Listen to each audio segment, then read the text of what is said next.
I'm Vinita Wright with Days of Deepening Friendship, an online community for women growing wiser. And today we have visiting with us Karen Beattie, who has written a book called Rock Bottom Blessings. It's one of our more recent Loyola books. And I've known Karen throughout a lot of the writing of this book, so I know a lot of what she's gone through as a writer, as a Christian, as a married person, as someone simply journeying in her faith. So I thought I'd ask her a few questions that might tap some of the wisdom of this book today.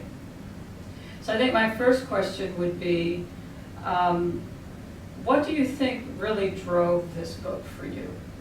I mean, most books, there's a reason we're writing it. You know, it's something we're driven to it for some reason. So what was the driver for you?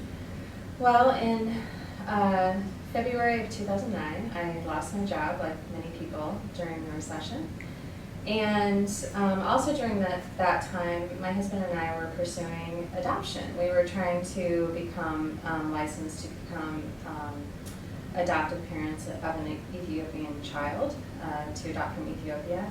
And because I lost my job, all of our adoption plans were put on hold, and my husband was in school changing careers, and so we found ourselves with very little money, and my dreams of becoming a mother seemed to be dying. And I was just at a crisis in my life, and I went to a retreat that my church sponsored, and during the retreat there was a couple who told their story about how their daughter had passed away through really kind of very tragic circumstances, and yet they seemed so joyful. They were able to find God's abundance and find joy and happiness despite this horrible thing that had happened to them.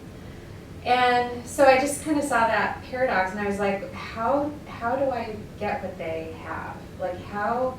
And they kept talking about abundance, and I was like, what is that word abundance? Like, what does that mean? Because I don't feel like I have it. Mm.